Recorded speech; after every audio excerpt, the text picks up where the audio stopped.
Alright guys, welcome back.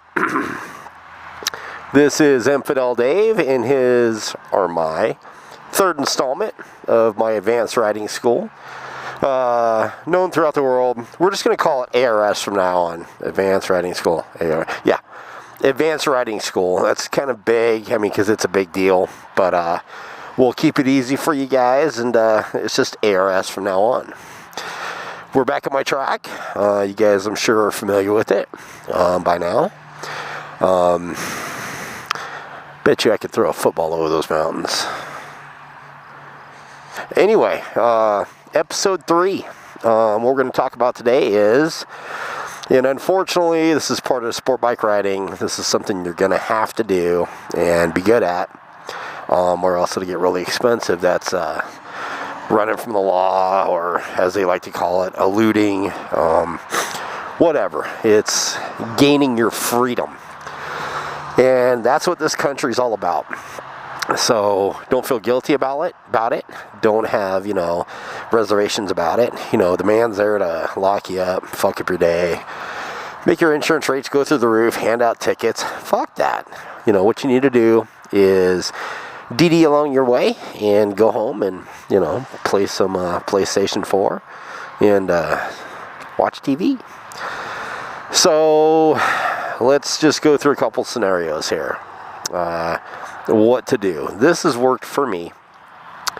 And if it doesn't work, I have you always have a plan B. And I'll let you guys know what that is in just a minute. First plan of action is your helmet. Your helmet is key. Your helmet, it blocks sound, and provides protection, of course, but also gives you anonymity. I know you can't see my visor, but it's weird. Sometimes I think I'm looking through the camera lens when I'm not. But they don't know who the fuck you are. So what you do, though, let's just say you really do hear them because you can't hear it. You just keep going. Again, tight. You keep going. You never heard the guy. Just head home. He's not going to chase you for long. He wants to go get something to eat. He wants to unzip his pants in an alley somewhere, stick his finger in his belly button, and go to sleep. We all know that's true. He doesn't want to chase you, pull you over. Now he's got to write a ticket. He's got to fucking get out of the car, blah, blah, blah. So just keep going. Now, let's just say this guy's persistent. Keep going. What you want to do, too, is your mirrors. Look how small they are. So what you do is you don't look in them. Chances are he might be filming you. So with this kind of position, you just look dead ahead. Like this. Because if you go like this, or like this, he might know you've looked at him and your case will be blown. We want something like OJ. We want some shit. He didn't look, so you must have quit type thing. So, dead ahead. Now, let's just say this guy is going for Officer of the Year award or whatever, and he decides to come up alongside you, wave you down like his car will do 180. But anyway, he'll pull up alongside you, wave you over. What you do then is you do like this. Let's say he's coming up on the right here. You go like this.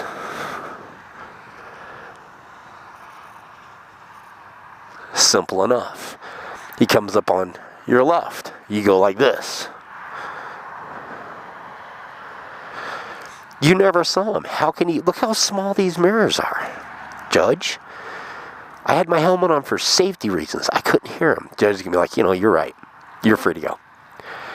Now, let's just say they spike strip you. They do all kind. They get you stopped.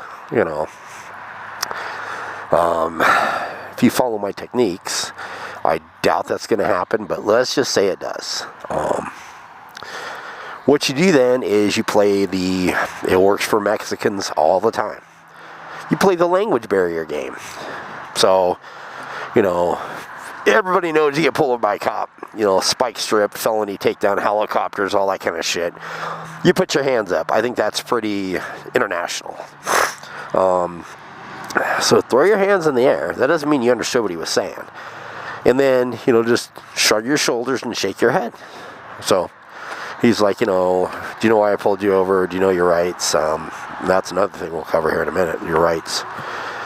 You just shrug your shoulders. And then they'll bring in another cop who speaks Spanish. Shrug your shoulders. Go like this. Then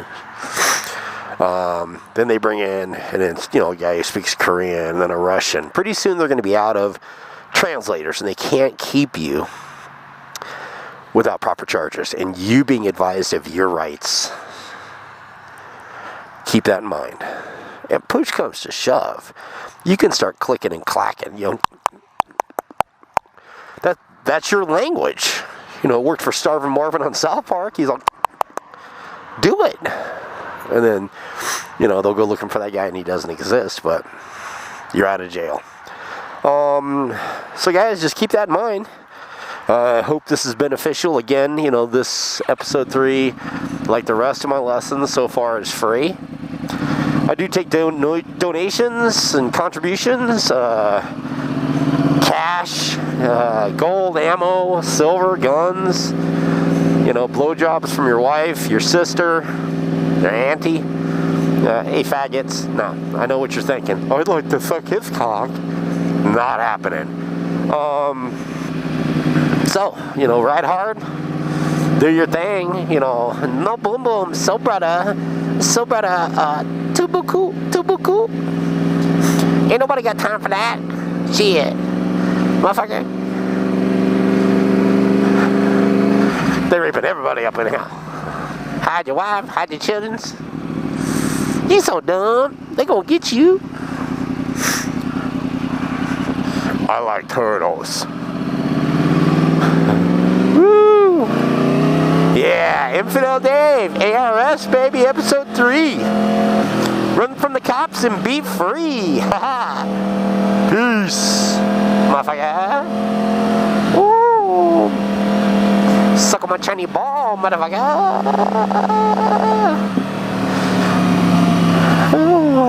I'm leaving the track. I'm going to turn off my, what do you call this thing? Not a TV. Camera.